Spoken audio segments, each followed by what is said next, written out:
आज हमारा वर्कशॉप था गुलशन पांडे सर के साथ। आज का दिन बहुत स्पेशल था। वर्कशॉप काफ़ी इंटरेस्टिंग रहा। तो 20 मिनट के फुटेज के लिए हम रीटेक किसी भी वजह से हो सकता है आपका। जो भी सीन होते हैं, जैसे ये लोग नए हैं तो ऐसे फर्स्ट टाइम सेट पे जाएंगे, तो एक सीन अगर मतलब 2 मिनट का है या 3 मिनट का है, उसको शूट करने में कितना टाइम लगता है मिनिमम? ये डिपेंड करता है डायरेक्टर पे। कुछ डायरेक्टर ऐसे होते हैं जिनको पूरा एक मास्टर शॉट चाहिए, पूरा जो आपने एक सीक्वेंस किया उसका एक मास्टर शॉट हो गया। फिर उसके बाद वो देखते हैं कि इम्पॉर्टेंट बात कहाँ से आई, इम्पॉर्टेंट कहाँ से क्या हो रहा था, कहाँ से एक्सप्रेशंस अच्छे मिल रहे थे, तो उस हिसाब से उसका 2 शॉट 3 शॉट फिर उसके OS उसका क्लोजअप ये सब कुछ निकाल लिया जाता है। तो आप सोच लो कि 2 मिनट के सीन के लिए पूरा दिन भी शूटिंग चलती रहती है। हम लोग, मैं एक स्टार प्लस का शो करता था, ये है चाहते हैं, तो 20 मिनट के फुटेज के लिए हम 12 घंटे शूट करते थे। 20 मिनट का शाम को देना होता था उनको फुटेज, उसके लिए 12 घंटे शूट होता था। उसमें सिर्फ एक्टिंग का पोर्शन नहीं है, उसमें लाइटिंग भी है, यहाँ से वहाँ शिफ्टिंग भी है, ये सारी चीज़ें होती हैं।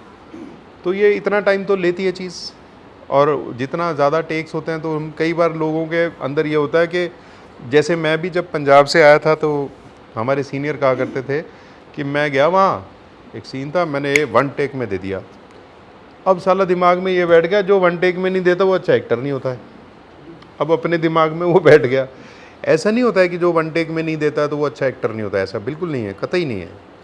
रीटेक किसी भी वजह से हो सकता है, आपका फंबल हो जाता है, कई बार हो जाता है, स्लर हो जाता है, बहुत सारी चीज़ें हैं जिसकी वजह से रीटेक हो जाता है। आप मान लो आप सही जा रहे थे लेकिन एकदम से वो नाम दिमाग से निकल गया, किसी के भी हो सकता है, कोई बड़ी बात नहीं है।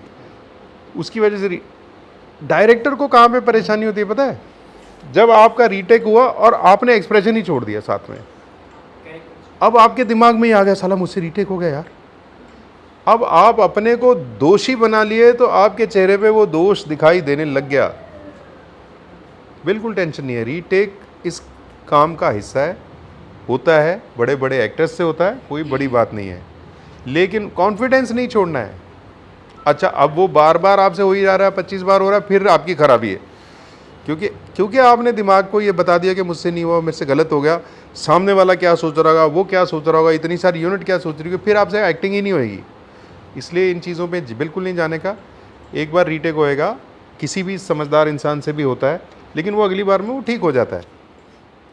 उनसे हमें कई सारी चीज़ें सीखने मिली, जैसे एक्टर को उसके रिएक्शंस, इनके सीन में आंखों का क्या महत्व होता है, कि स्क्रिप्ट जब हाथ में आए तो हमें घबराना नहीं है, रिएक्शन देना, कैसे हमें डायलॉग बोलना है, सेट पे कैसे परफॉर्म करना है, आई मूवमेंट का कैसे ध्यान रखना है, एक्टर को डिसिप्लिन में रहना चाहिए, करेक्टर है उसको कैसे बिल्डअप कर सकते हैं, फेशियल एक्सप्रेशन हमें कैसे देना चाहिए। आज का लेक्चर अटेंड करके हमें बहुत ही अच्छा लगा। Thank you Prince sir, thank you G2B academy.